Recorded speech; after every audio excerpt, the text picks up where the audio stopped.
নিজের প্রথম আন্তর্জাতিক দ্বিপক্ষীয় সফরে কূটনৈতিক সম্পর্কের জাদু দেখাচ্ছেন বাংলাদেশের অন্তর্বর্তী সরকারের প্রধান উপদেষ্টা ড মোহাম্মদ ইউনূস। বৈঠক করেছেন চীনা প্রেসিডেন্ট শি জিনপিংয়ের সঙ্গে। দেশের জন্য জোগাড় করে আনছেন কয়েকশো কোটি ডলারের বিনিয়োগ। সেই সাথে নিয়ে আসছেন চুক্তি আর বিভিন্ন সেক্টরে সমঝোতার আশ্বাস।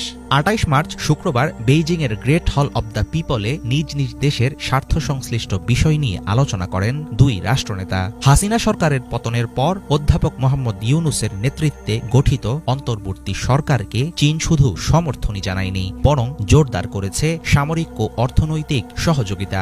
দিল্লির প্রভাব বলয় এড়িয়ে চীনের সাথে ক্রমবর্ধমান সম্পর্ক ভারত ও আমেরিকার জন্য হতে পারে উদ্বেগের কারণ।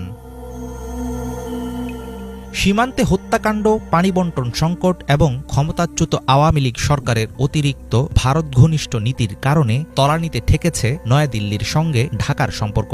এমন পরিস্থিতিতে প্রধান উপদেষ্টার চীন সফর ভারতকে পরোক্ষ বার্তা দিচ্ছে বলে মনে করেন বিশ্লেষকরা। তাদের ধারণা, সাবেক সরকার যেখানে ব্যর্থ, সেখানে আন্তর্জাতিক মহলের ইতিবাচক মনোভাবকে কাজে লাগাতে পারছেন ড ইউনূস। এবারের চীন সফরে ঢাকা ও বেইজিংয়ের মধ্যে সই হয়েছে বেশ কিছু চুক্তি ও সমঝোতা স্মারক। অর্থনৈতিক ও প্রযুক্তিগত সহযোগিতা, বিনিয়োগ, বিশেষায়িত অর্থনৈতিক অঞ্চল চালু, তিস্তায় পানি সম্পদ ব্যবস্থাপনা ও ঋণের সুদ হার কমানো, মোংলা বন্দরের আধুনিকায়ন ও সম্প্রসারণ সহ এসেছে নানা বিষয়ে দ্বিপক্ষীয় সম্মতি। আগামী ৩ বছর চীনের বাজারে শুল্ক ও কোটামুক্ত প্রবেশাধিকার দেয়ার ঘোষণাটি বাংলাদেশের রপ্তানি বাণিজ্যের জন্য একটি ইতিবাচক সংকেত। ঢাকা বেইজিং মিত্রতার উল্লেখযোগ্য কার্যক্রম বেল্ট অ্যান্ড রোড ইনিশিয়েটিভ প্রকল্প, এর আওতায় চীনের দেয়া ৪০০ কোটি ডলারের প্রস্তাব বাস্তবায়িত হলে দেশের অর্থনীতিতে আসবে বড় রকমের পরিবর্তন। স্বাস্থ্য খাতে সহযোগিতার নিদর্শন হিসাবে ঢাকায় আধুনিক হাসপাতাল নির্মাণের পরিকল্পনা করছে চীন। বাংলাদেশি রোগীদের চিকিৎসার জন্য বিশেষভাবে কাজ করতে চায় কুনমিংয়ের 4টি হাসপাতাল। এছাড়াও কৃষি, জ্বালানি, পানি ব্যবস্থাপনা এবং শিল্প উন্নয়নে রয়েছে চীনা বিনিয়োগ বৃদ্ধির সম্ভাবনা।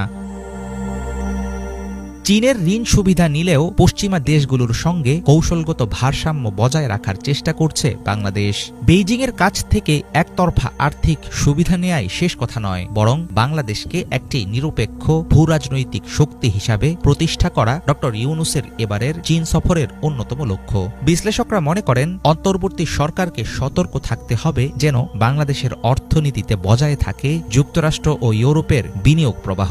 সেটা করা গেলে অর্থনৈতিক উন্নয়নের পাশাপাশি কৌশলগত দৃষ্টিকোণ থেকে শক্তিশালী হয়ে উঠবে দেশের অবস্থান। অন্তর্বর্তী সরকার ক্ষমতা গ্রহণের পর ২০২৪ সালের অক্টোবরে বাংলাদেশে আসে 2টি চীনা যুদ্ধজাহাজ। এদিকে দক্ষিণ এশিয়ায় চীনের প্রভাব ঠেকাতে ভারতকে শক্তিশালী মিত্র হিসাবে দাঁড় করাতে আগ্রহী আমেরিকা।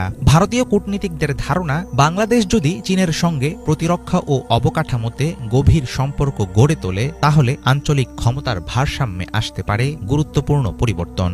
ঢাকা বেইজিংয়ের ক্রমবর্ধমান ঘনিষ্ঠতা কি বাংলাদেশের অবস্থানকে আরও শক্তিশালী করবে নাকি সৃষ্টি করবে নতুন আঞ্চলিক উত্তেজনা, সেটাই হবে দেখার বিষয়।